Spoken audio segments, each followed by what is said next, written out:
सभी देशवासियों को नमस्कार। जय भीम, जय भारत, नमो बुद्धाय। मैं निखिल सबलानिया, नई दिल्ली से। आज हमारे साथ एक नए अतिथि हैं, डॉक्टर नरेश कुमार साहू। डॉक्टर नरेश कुमार साहू जी, मैं आपका बहुत बहुत स्वागत करता हूं। और मैं दर्शकों को बताना चाहूंगा कि जैसे मैंने पीछे कुछ लोगों के साथ चर्चा करी और जो लोगों को बहुत पसंद आई। और कुछ लोग बहुत ही खास होते हैं समाज के लिए, जो एक फोन करो और आ जाए, और कुछ लोग ऐसे होते हैं कि 10-10 फोन करने पे भी नहीं आते। तो डॉक्टर नरेश कुमार साहू जी से आज ही बात हुई है और आज ही वे तैयार हो गए कि चलिए मैं बताता हूँ। तो मेरा हमारी पहचान फेसबुक के माध्यम से हुई और मैं आज ही इनका देख रहा था। इनफैक्ट इन्होंने कुछ पोस्ट किया, मैंने देखा, फिर मैंने इनका इंफॉर्मेशन देखी अबाउट सेक्शन में। तो मैंने देखा कि ये तो बहुत समय से बहुत अच्छे अच्छे काम कर रहे हैं। तो मैंने कहा कि चलिए मैं इनको अपने चैनल के माध्यम से भी लेकर आऊं। आजकल तो सोशल मीडिया सबके पास है, कोई भी अपने आप को सोशल मीडिया पे ला सकता है। लेकिन ये सिर्फ सोशल मीडिया पे आने का प्रयास नहीं है। हम जुड़ गए और हमारे साथ साथ जो भी लोग हमसे जुड़े हुए हैं वो भी आपसे जुड़ेंगे। और जैसे भगवान बुद्ध ने कहा कि संगत करते रहिए, मिलते जुलते रहिए। तो उम्मीद है कि ये जो हमारी आज एक संगत शुरू हुई है, ये आगे भी बढ़ेगी और लोग भी जुड़ेंगे। और आपके जो विचार है, मुझे बहुत अच्छा लगा कि आपने इतना कुछ पढ़ा भी है डॉक्टर अंबेडकर जी के विचारों के बारे में। तो वे विचार भी आगे आते रहेंगे। तो अब मैं चाहूंगा कि आप रांची से हैं, और मैं चाहूंगा कि आप रायपुर रायपुर से, सॉरी, रायपुर से हैं। मैं ना बहुत पुअर से। हूँ। मैं ना मेमोरी वाला व्यक्ति नहीं हूँ। मैं जी जी। इमेजिनेशन वाला व्यक्ति हूँ, कल्पना वाला व्यक्ति हूँ। जो ठोस चीजें होती है वो मैं याद नहीं कर पाता। तो दर्शकों से भी माफी चाहूंगा अगर कभी भी मेरे थोड़े आंकड़े या ये आगे पीछे हो, क्योंकि मैं मेरी बचपन से आया था, मैं उन पर ध्यान नहीं देता। मैं चीजों की और चीजों पे ध्यान देता हूँ, थोड़ी कल्पना ज्यादा करता हूँ। तो डॉक्टर नरेश कुमार जी, आपका जी, स्वागत है। बहुत थोड़ा बहुत सा धन्यवाद सर। बताइए जय। कि जय भीम। तो आप डॉक्टर अंबेडकर जी की तरफ कैसे प्रेरित हुए? आपका बचपन कहाँ बीता, क्या आपने शिक्षा ली, और फिर किस दौरान आपको लगा कि डॉक्टर अंबेडकर जी को पढ़ना चाहिए? थोड़ा सा बताएंगे आपके परिवार के बारे में भी। बिल्कुल। मैं छत्तीसगढ़ का निवासी हूँ। मैं ग्राम अरौद, पोस्ट गिरौद, तहसील मगरलोड, जिला धमतरी का निवासी हूँ। मेरे पारिवारिक बैकग्राउंड कृषक परिवार से हूँ। मेरे पिताजी किसान हैं और हम लोग कृषक पृष्ठभूमि से हैं। और प्राइमरी एजुकेशन 5वीं तक की मेरे गांव में हुआ। उसके बाद 5वीं के बाद 8वीं तक की पढ़ाई दूसरे गांव में हुआ, मेघा में। 8वीं के बाद 9वीं और 10वीं की पढ़ाई तीसरे गांव में हुआ। उसके बाद 11वीं और 12वीं की पढ़ाई चौथे गांव मगल रोड में हुआ। तो एक ग्रामीण पृष्ठभूमि में पूरी पढ़ाई लिखाई हुई, हिंदी माध्यम में हुई। और रायपुर में बीए करने में रायपुर आया। रायपुर में ग्रेजुएशन की पढ़ाई किया दुर्गा महाविद्यालय से, रविशंकर विश्वविद्यालय रायपुर। उसके बाद हमारी पढ़ाई फिर मैं एमजे किया, master of journalism, Kushabhau Thackeray पत्रकारिता एवं जनसंचार विश्वविद्यालय रायपुर से। उसके बाद मैं कुछ दिन प्रेस में काम किया। प्रेस में काम, अखबारों में काम किया, कुछ टीवी चैनलों में काम किया। उसके बाद मैं एमफिल किया डॉक्टर बाबा साहब अम्बेडकर दलित एवं जनजातीय अध्ययन केंद्र, महात्मा गांधी अंतर्राष्ट्रीय हिंदी विश्वविद्यालय वर्धा से। और मेरे एमफिल में कमार आदिवासियों पे मीडिया का प्रभाव को लेकर मेरे एमफिल का काम था। उसके बाद मैं पीएचडी भी किया महात्मा गांधी अंतर्राष्ट्रीय हिंदी विश्वविद्यालय में, डॉक्टर बाबा साहब अम्बेडकर दलित एवं जनजातीय अध्ययन केंद्र से। तो बाबा साहब का विचार को पढ़ने को मिला एमफिल के दौरान, पीएचडी के दौरान। और वहाँ एक हमारे मार्गदर्शक वो जो इतिहासकार हैं, प्रसिद्ध इतिहासकार है, दलित चिंतक है, प्रोफेसर लैला करुणेकर सर वहाँ के डायरेक्टर हैं, उनसे भी मुलाकात हुई। और वहाँ जाने के बाद जी, क्या नाम बताया आपने उनका? Professor professor doctor Laila Karunekar, Laila Karunikara. जो, अच्छा।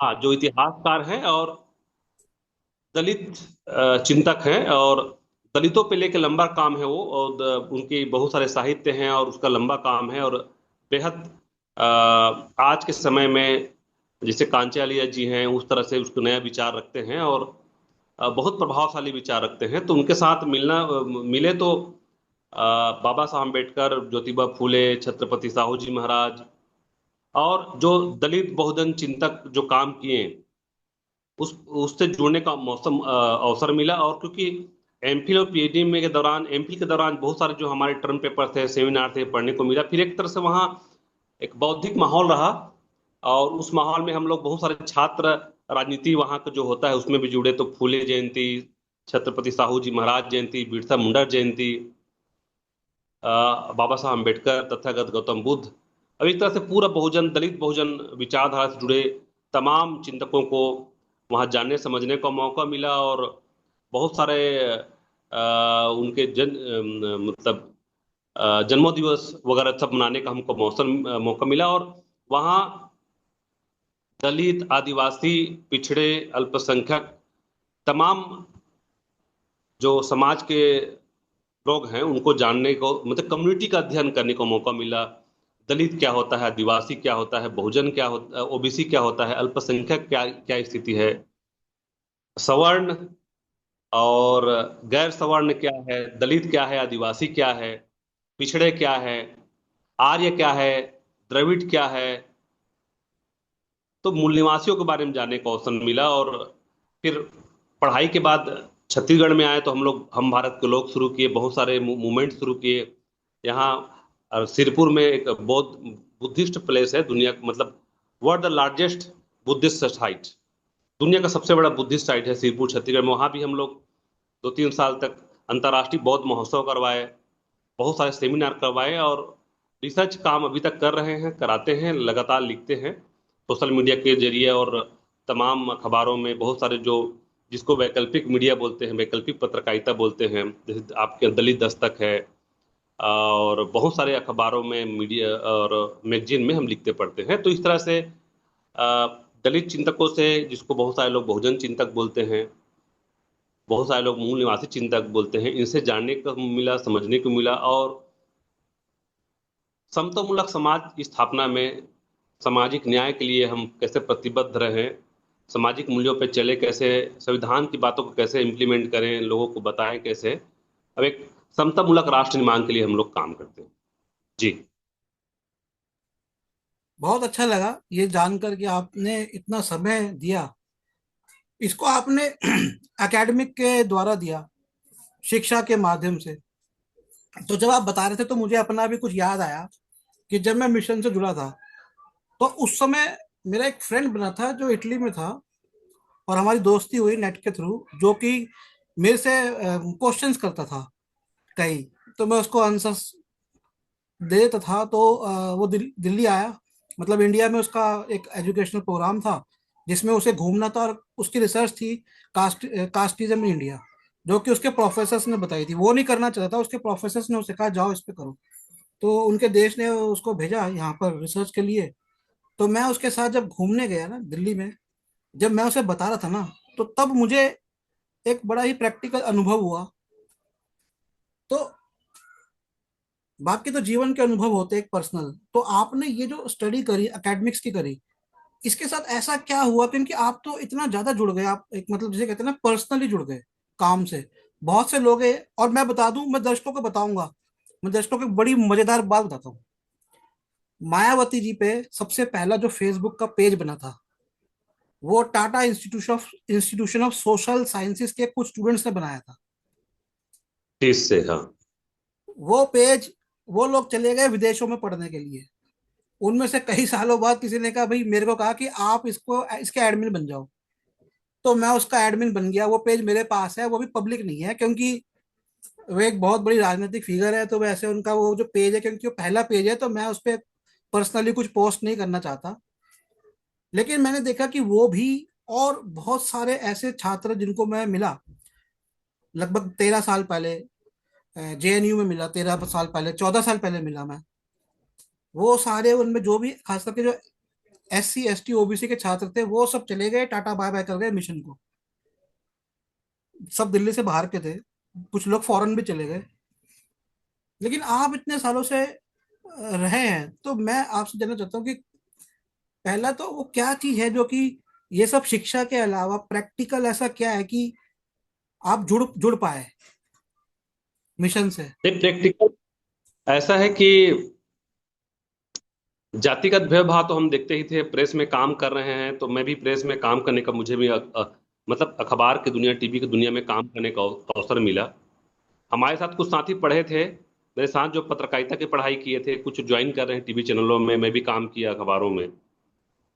मुझे वेतन मिल रहा है कुछ बहुत कम, उसको मुझसे डबल वेतन मिल रहा है, मुझसे ज्यादा सम्मान मिल रहा है। मैं खोज के रिपोर्ट ला रहा हूँ, मेरा नाम छप नहीं रहा है, उसका नाम छप रहा है बाई नेम बाई। और 2 कौड़ी का न्यूज है, खबरें 2 कौड़ी का है, उसका कोई समाज से कोई लेना देना नहीं है। अब अखबार उसमें खबर में कोई तंथ ही नहीं है, लेकिन उस खबर में बाई नेम छप रहा है। मैं बोला बाई नेम क्यों छपता है यार? इसलिए कि फलां जाति का है। तो मीडिया की दुनिया में जातिवाद चरम पे है। और एकेडमिक दुनिया को हम देखी थे कि देख चुके थे कि आ, हम सप्लीमेंट लेकर के समझ कितनों भी हम पेज भर ले, लेकिन नंबर तो किसी विशेष जाति को मिलना है। मिश्रा जी, पांडे जी, तिवारी जी, शर्मा जी, बाकी लोगों को तो मतलब ही नहीं है। फिर मैं अपनी ही जाति को देख रहा था। मैं साहू लिखता हूँ जाति का, तेली तेली कम्युनिटी, जो तेल निकालने वाली जाति का है। तो उत्तर प्रदेश बिहार में तो पार्टिकुलर तेलियों का मुंह देखना पाप माना जाता है। जैसे बिल्ली बिल्ली बिल्ली जब रास्ता काटते हैं ना तो उसको अपशकुन मानते हैं, वैसी तेलियों का मुंह सुबह सुबह देख लो मॉर्निंग में, तो आज दिन खराब होगा वाला मामला उत्तर भारत में माना जाता है। और हम लोग छत्तीसगढ़ में हैं, तो छत्तीसगढ़ में तो ओबीसी में सबसे सर्वाधिक जाति हम ही, हमारे ही जाति का है, जिसको साहू बोलते हैं। कास्ट तेली है लेकिन साहू लिखते हैं। तो जाति वर्ण व्यवस्था में देखा कि भाई कोई ब्राह्मण है, क्षत्रिय है, वैश्य है, शूद्र है। तो हमारे यहाँ साहू लोग अपने आप को वैश्य मानते हैं, लेकिन वर्ण व्यवस्था में तो शूद्र हैं। कास्ट व्यवस्था में शूद्र है, शूद्रों को सेवा का अधिकार है। अगर वैश्य होते तो भाई हमारे तो शादी अग्रवालों से, बनियों से और बहुत सारे मारवाड़ियों से होता, शादी बर ब्याह। तो जाति संरचना को जानने को अवसर मिला और समझने को मौका। और अ, थोड़ा जातिगत भेदभाव हम झेले, मैं व्यक्तिगत झेला भी, और समाज को देखा कि दलितों के साथ कैसा व्यवहार। हमारे यहाँ सतनामी समाज के लोग हैं बड़ी संख्या में, गुरु घासीदास की विचारधारा को मानते हैं, सतनाम।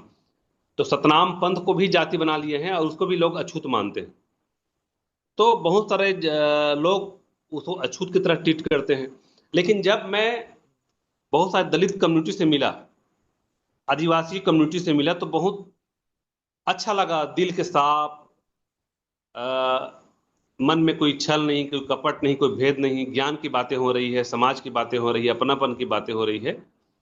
तो इस पे काम, मतलब इन सब के साथ मिलजुल के काम करने का अवसर मिला, और मुझे लगा कि इस पे तो काम ही करना है बाकी। एक बड़ा तबका है जो जूता बना रहा है, चप्पल बना रहा है, कि उसकी कोई इज्जत नहीं है। इतना बड़ा इंजीनियर, इतना बड़ा साइंटिस्ट जो अ, जो चमड़ा को गला करके 9 नंबर, 10 नंबर, 11 नंबर का जूता चप्पल बना रहा है, इसका तो ये तो इंजीनियर है पेशे से। इसका तो भयंकर समाज में मान सम्मान होना चाहिए, लेकिन अछूत है। बहुत सारे ट्राइबल कम्युनिटी के लोग हैं जो जंगलों में रहते हैं, कंदमूल खाते हैं और नया नया फूड कल्चर खा के हमको देते हैं कि ये आपके लिए अच्छा है, बुरा है, लेकिन उसके साथ भी द्वयम का दर्जा है।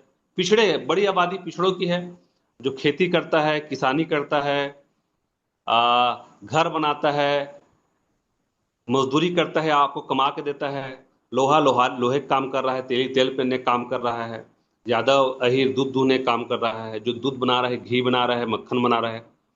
वो समाज में मैं सोचा अपने आप को कि मेरे पिताजी के पिताजी तहसीलदार क्यों नहीं हुए, कलेक्टर क्यों नहीं हुए, एडवोकेट क्यों नहीं हुए, डेंटिस्ट क्यों नहीं हुए, डॉक्टर क्यों नहीं हुए। तब पता चला कि भाई ये तो भारतीय वर्ण आश्रम वर्ण सिस्टम का व्यथा है कि भाई आप पढ़ नहीं सकते, पढ़ने के लिए तो ब्राह्मण चाहिए, क्षत्रिय चाहिए।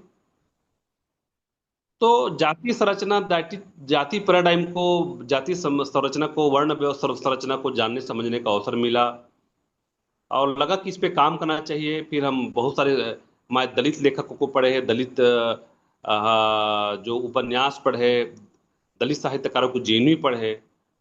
तो लगा कि देश में तो ज्ञान और विज्ञान तो केवल मूल निवासियों का बात है, जिसको लोग दलित बोलते हैं, आदिवासी बोलते हैं, पिछड़ा बोलते हैं। तो इस पे काम करने के मुझे लगा काम किया जाए। जी। मैं आपको बताता हूँ और दर्शकों को भी बताता हूँ कि जब मैं छठी में 6 क्लास में नए दूसरे स्कूल में गया तो मेरा एक फ्रेंड बना अमन गुप्ता। तो वो दिल्ली के करोल बाग में थे और उनका बहुत माना हुआ अच्छा, काफी काफी रिच फैमिली थी।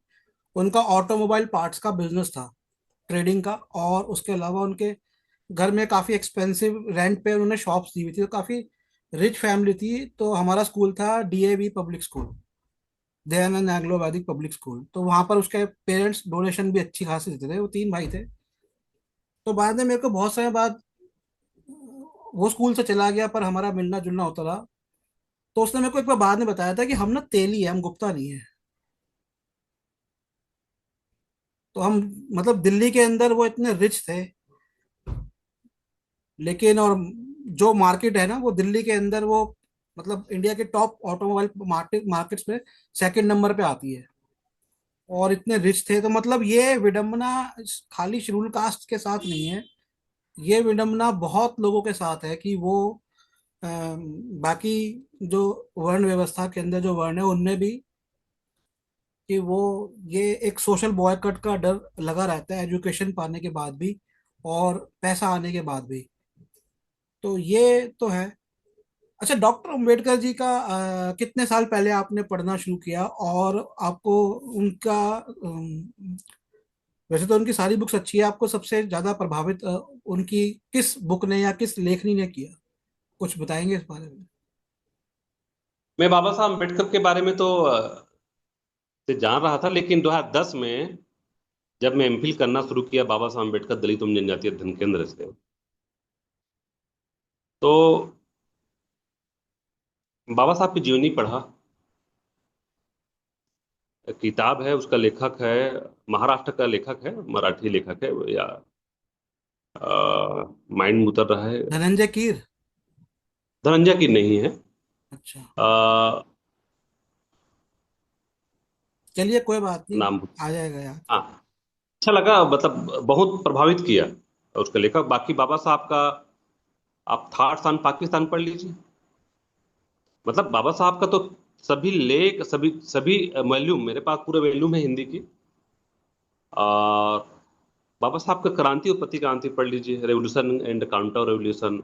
इवन अभी जो हालिया घटनाक्रम हमारा जो चल रहा है, थॉट्स ऑन पाकिस्तान, बाबा साहब अम्बेडकर ने भारत बंटवारा से पहले 1938 में किताब लिख के रख दिया, थॉट्स ऑन पाकिस्तान। वो उस समय ब्रिटिश गवर्नमेंट में काम कर रहे थे, और दादर में आपने अपने मित्र के फार्म हाउस में बैठ के किताब लिखा, और लिखा कि भारत का विभाजन होगा, थॉट्स पाकिस्तान। और उसमें उन्होंने कश्मीर समस्या के बारे में लिखा। कश्मीर को 3 हिस्सा में बांटना चाहिए। जो बुद्धिस्ट इलाका है, लद्दाख अलग राज्य बने। जो मुस्लिम बहुल इलाका है, कश्मीर अलग और जम्मू अलग। तो इस तरह से तीनों धर्म का उचित इसमें प्रतिनिधित्व मिलेगा। और जब हमारा कुछ इस्लामिक कंट्री जब हमला करेगा ऊपर वाले हिस्सा में, लेह लद्दाख वाले, तो बुद्धिस्ट कंट्री सहयोग करेंगे। और मतलब कश्मीर समस्या का वास्तव में डील, मतलब कश्मीर समस्या का हल थॉट्स ऑन पाकिस्तान बाबा साहब अम्बेडकर दिया। रुपए की समस्या, आप रिजर्व बैंक ऑफ इंडिया आप वैसे देख मैं रहे हैं। थोड़ा सा दर्शकों को बताना चाहूंगा, मैं एक बात यह पे कि थॉट्स ऑन पाकिस्तान का फिर उन्होंने सेकेंड एडिशन भी निकाला था, जो कि पाकिस्तान और पार्टीशन ऑफ इंडिया था। लेकिन उसमें वो जो आपने से बातें बताई, लेकिन बाद में उसमें उन्होंने कहा कि नहीं, मैंने और विचार किया और मेरे को लगता है कि अलग अलग समुदाय एक देश में रह सकते हैं, इसकी प्रस्तावना में उन्होंने ये कहा। और मतलब वो अपनी इस बात से उन्होंने कहा कि मैं अलग हट रहा हूँ अपनी इस बात से, ये भी उन्होंने कहा। इस पे मैंने एक कार्यक्रम भी किया है। खैर, आप जारी रखिए, क्योंकि मैंने इसलिए इंपॉर्टेंट दिया है कि इस चीज को पकड़कर बीजेपी उनके खिलाफ एक मोर्च, उनके उनके उनके विचारों को लेकर ना मोर्चा खोल लेते हैं कि डॉक्टर अम्बेडकर जी ने तो ऐसा का ऐसा कहा। वो ये नहीं बताते कि उन्होंने नहीं, बाद में चेंज किया अपना विचार। डॉक्टर अम्बेडकर लिखा था थाट पाकिस्तान में कि एक्चुअली में इसलिए लिख रहा है कि भारत के पहले थाट पाकिस्तान, मतलब वो थाट तो चल रहा था, बात तो हो रही थी। तो थिंकर है, थिंकर तो लिखता ही लिखता है। तो उस पाकिस्तान समस्या के हमारा होने वाला है उसके बारे में लिख रहा था, उसके सॉल्यूशन भी दे रहा था। हाँ तो लेकिन इस हाँ, खैर, वो पॉलिटिकल सॉल्यूशन था, वो रिपोर्ट थी जो उनकी पार्टी ने तैयार करवाई थी बेसिकली। उस रिपोर्ट में वो प्रेसिडेंट थे और भी लोग थे उस रिपोर्ट में शामिल। और उन्होंने ये हाँ भी कहा तो था उसके उस रिपोर्ट में मैं अपना कुछ नहीं लिख रहा हूँ। तो वो उन्होंने बड़ा मतलब पॉलिटिकल वे में लिखा था। लेकिन बाद में जो उन्होंने लिखा है ना उसका सेकंड एडिशन, उसमें खास करके उन्होंने इंट्रोडक्शन में लिखा, प्रस्तावना में, कि मैं अपने उन विचारों से हट रहा हूँ। मैं मानता हूँ, उन्होंने कई यूरोप के देशों के उदाहरण दिए कि ये सारे देशों में अलग अलग जाति के, अलग अलग धर्म के, अलग अलग बोली के लोग रहते हैं, तो देश में मिलके रह सकते हैं, ऐसा उन्होंने बाद में कहा था। खैर, नहीं आप नहीं इसके बाद जो आप नहीं बता रहे थे वो। नहीं, खैर, जी। बाबा साहब अम्बेडकर ने उसको लिखा था तो वो रिप्रेजेंटेशन के हिसाब से लिख रहा था, ताकि, क्योंकि भाई सभी लोगों को प्रतिनिधित्व तो उचित मात्र उचित सभी भारत और सभी भाई रिजर्वेशन की ही बात है तो रिजर्वेशन भी प्रतिनिधित्व का मसला है, चाहे शिक्षा हो, चाहे स्वास्थ्य हो, चाहे जुडिशरी हो, सभी जगहों पे। तो उस तरह से कश्मीर के मुद्दे पे वो अपना विचार रख रहे थे। खैर पीछे आए वो अलग मसला है। उसके साथ ही बाबा साहब का क्रांति और प्रतिक्रांति, अनिल सराफ काट, सभी रचनाएं जो बहुत महत्वपूर्ण हैं और हम सबको पढ़ना चाहिए, क्योंकि भारतीय समाज, भारतीय इतिहास को हम केवल बाबा साहब की किताब को ही पढ़ लें तो बहुत सारे वेद शास्त्र पढ़ने की आवश्यकता नहीं है। बाबा साहब अम्बेडकर ने बहुत कम समय में कम एक कैप्सूल बना के दे दिया है, आप पढ़ लीजिए तो आपको बहुत सारे वेद शास्त्र के मूल चीजें आपको उसके सभी साहित्य में आप लोग यूं ही मिल जाएंगे। उनमें से प्रमुख है क्रांति और प्रतिक्रांति वगैरह। तो हर बाबा साहब को मुझे लगता है कि सभी भारतीयों को गहराई से पढ़ना चाहिए, क्योंकि भारत के रचनाकार है। भाई कोई घर को बनाता है तो क्यों बना रहे हैं, कैसे बना रहे हैं, तो उसको उस माइंड से समझने की आवश्यकता है, क्योंकि भारत, आधुनिक भारत का रचनाकार डॉक्टर अम्बेडकर है। अगर डॉक्टर अम्बेडकर ना हो तो भारत की कल्पना ही नहीं है। आप तमाम तरह से रिजर्व बैंक ऑफ इंडिया को ही देख लीजिए। तो पूरा, आज जब भी कुछ हल्का सा भारतीय संविधान के कुछ चीजों पे जब छिड़खानी होती है तो डॉक्टर अम्बेडकर याद आता है सभी को, चाहे बीजेपी हो, चाहे कांग्रेस हो, आपने तमाम जो पार्टियों को बाबा। आपने जो बात बोली है ना कि भारत के, नव भारत के जो प्रमुख रचनाकार है वो डॉक्टर अंबेडकर है। एक्चुअली इस बात का मेरे को भी अध्ययन करते हुए ये बात का एहसास हो रहा है कि भारत का जो आधुनिक ब्रिटिश, भारत, आधुनिक भारत, आधुनिक भारत में ही, आधुनिक भारत। जहां पर जो स्थिति पहुंच गई थी सभी लोगों की, कि जो जो अपर, जिसे कहेंगे स्टाटा था, मुस्लिम्स थे, या उच्च वर्गीय हिंदू थे, सभी गुलाम बन चुके थे ब्रिटिश लोगों के, मतलब। और फिर ये वो वर्ग के को देख रहे थे जो सदियों से गुलाम थे। तो इसीलिए अब ये गुलामी जो कई सदियों की थी, ये हजारों सालों की थी, वो कैसे इस नए भारत में दोबारा से उत्पन्न ना हो, ये उनका बड़ा कंसर्न मुझे लगता है कि ऐसा रहा।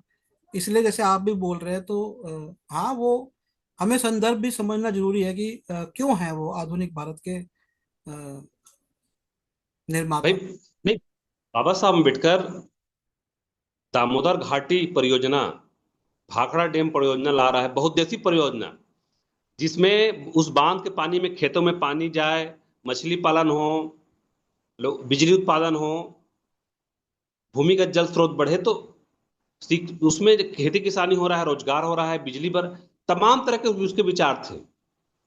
वो जब खेतों के बारे में लिख रहा है तो खेतों का आकार बड़ा होना चाहिए, आधुनिक मशीनें चले, चकबंदी हो, उसके बारे में लिख रहा है। उसकी फॉरेन पॉलिसी पढ़ लीजिए, शानदार फॉरेन पॉलिसी है वो। जी। अच्छा, एक नहर की चौड़ीकरण की बात।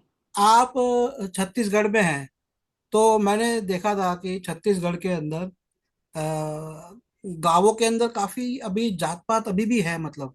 मैं पीछे कुछ कार्यक्रम देख रहा था। लेकिन वहाँ की जो सरकार है, तो वहाँ पर तो आदिवासी समुदाय ज्यादा है, तो उनका प्रभाव नहीं होता। वो ये जात पात उन्मूलन पे काम नहीं करते क्या? कुछ किस तरह से कुछ चलते हैं नहीं, कार्यक्रम? छत्तीसगढ़ में अभी भी 32% से ज्यादा आबादी आदिवासियों की है। छत्तीसगढ़ में आदिवासियों के साथ बहुत ज्यादा, आदिवासियों के बाद ओबीसी की आबादी है। मतलब ओबीसी आबादी ज्यादा है, आदिवासियों के उसके बाद है, उसके बाद दलितों की आबादी है। छत्तीसगढ़ में 95% ST SC OBC है। और क्योंकि यहाँ जातिवाद चरम पे था, तो गुरु घासीदास ने अपना आंदोलन चलाया, सतनाम आंदोलन।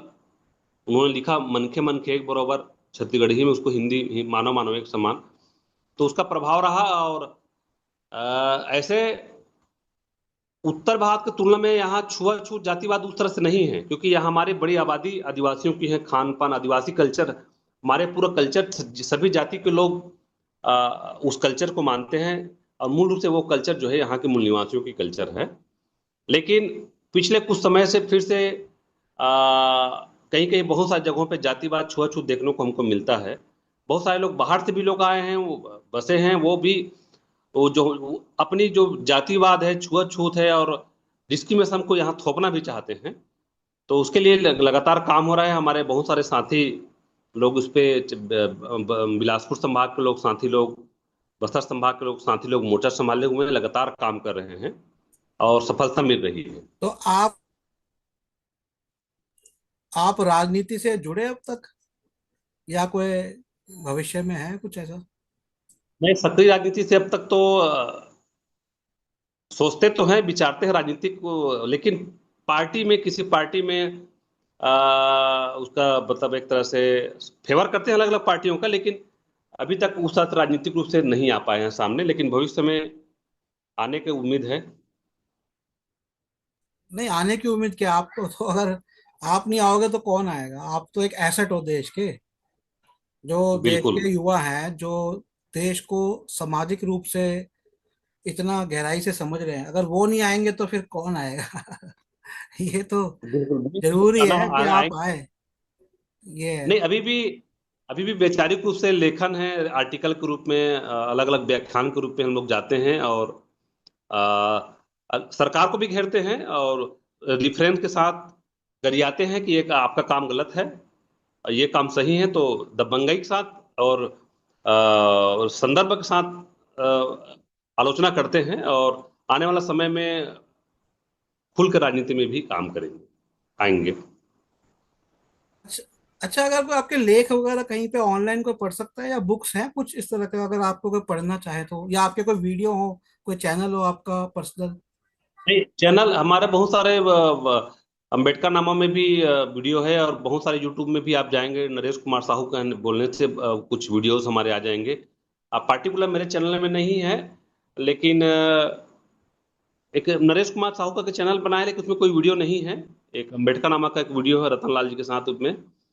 उसके अलावा बहुत सारे, और आप यूट्यूब में जाएंगे तो मिल जाएंगे, और अलग अलग दलित दस्तक में, फॉरवर्ड प्रेस में, और अभी मौजूदा स्थिति क्या है छत्तीसगढ़ की? क्या इकोनॉमिक स्थिति क्या है उसकी? और वहाँ पे जो राजनीति है वो भविष्य में किस तरफ आपको लगती है कि लोगों की क्या प्रायोरिटीज हैं, क्या प्राथमिकता है? छत्तीसगढ़ तो विषम परिस्थिति से जूझ रहा है। बस्तर में लगातार नक्सलवादी और तमाम मुठभेड़ हो रहे हैं, बहुत सारे आदिवासी मर रहे हैं वहां भी। पुलिस फायरिंग में भी मर रहे हैं। मैदानी इलाका में अब अलग अलग समस्या है। एक्चुअली में छत्तीसगढ़ की जो पॉलिटिक्स है, लीडरशिप है, वो यहाँ के मूल निवासियों के हाथ में नहीं है। आ, इससे पहले पूर्ववर्ती सरकार में भूपेश बघेल ने छत्तीसगढ़ की अस्मिता के लिए, संस्कृति के लिए ठीक ठाक काम, अच्छा काम किया था। 5 साल में जो काम होना था वो किया था। यहाँ के जो मूल निवासियों के लिए, यहाँ की सभ्यता और संस्कृति विरासत के लिए काम किया था। ये सरकार, इस डॉक्टर रमन सिंह की सरकार ने उस तरह से काम नहीं कर पाया था छत्तीसगढ़ की अस्मिता के लिए, यहाँ की संस्कृति के लिए। और लगातार राज्य निर्माण के बाद जोगी जी का काम अच्छा था, लेकिन उसके बाद बीजेपी के शासनकाल में हम देखें तो जो छत्तीसगढ़ के जो मूल निवासी हैं, आ, उनके हाथ में सत्ता सरकार नहीं था। जो बाहर से लोग आए हैं, ज्यादातर सवर्णों के हाथ में यहाँ की बागडोर थी, और सवर्ण, वो भी आउट ऑफ स्टेट वाले, छत्तीसगढ़ के निवासी नहीं। और यस, इस सरकार में भी वही स्थिति, कमोबेश स्थिति है। और यहाँ के लोग, राज्य तो बन गए हैं छत्तीसगढ़ के, क्योंकि यहाँ के आदिवासियों के हिसाब से, दलितों के हिसाब से, बहुजनों के हिसाब से, मूल निवासियों के हिसाब से, लेकिन बागडोर उसके हाथ में नहीं है। जब तक छत्तीसगढ़ियों के हाथ में बागडोर नहीं होगा, यहाँ के आदिवासियों के हाथ में, यहाँ के दलितों के हाथ में, यहाँ के पिछड़े के हाथ में, क्योंकि छत्तीसगढ़ को हम देखें तो सभी राज्यों की तुलना में यहाँ एसटी, एससी, ओबीसी की सर्वाधिक आबादी है। न 5-7% होंगे सवर्ण आबादी, बाकी ज्यादातर बहुजन आबादी है। अच्छा। तो जी जी। छत्तीसगढ़, एक मिनट, तो छत्तीसगढ़ जो है के साथ, छत्तीसगढ़ के जो लीडरशिप है यहाँ के मूल निवासियों के हाथ में आज भी नहीं है। इसके लिए जूझ रहे हैं, तो इसके लिए लंबा संघर्ष करना होगा। ये है। बताइए, आप कुछ बोल रहे थे। मैं तो यही थोड़ा सा संक्षिप्त में चाह रहा था कि अभी जो नक्सली नक्सली, तो ये जो बेसिकली जो साम्यवादी हैं, जिनको नक्सली नाम दे दिया गया भारत में, जो कि सोशल रेवोल्यूशन चाहते हैं, रेवोल्यूशन कर रहे हैं, इसमें किस वर्ग के लोग आते हैं? मैं सिर्फ इतना जानना चाहता हूँ। इस बाद में हम कभी चर्चा करेंगे नहीं, कि ज्यादा किस वर्ग के लोग जैसे बस्तर में देखें तो नक्सली गतिविधि तो यहाँ जितने भी वो माओइस्ट हम देखते हैं, तो उसका लीडरशिप तो बाहरी लोगों के हाथ में है। बहुत सारे साउथ के लोग हैं, बहुत सारे अलग जगहों के हाथ में है। और यहाँ के लोग जो जुड़े हैं उसमें, जो फाइट कर रहे हैं, वो आदिवासी लोग, समूह के लोग हैं, जो बंदूक थामे लोग हैं। नहीं, तो इनको लेकिन नक्सली नक्सली नाम दे दिया गया है, तो इनको नक्सली कहेंगे या इनको कम्युनिस्ट कहेंगे, साम्यवादी कहेंगे, देखो, अब आर्म्स सरकार तो कम्युनिस्ट देखो, रेवोल्यूशनरीज?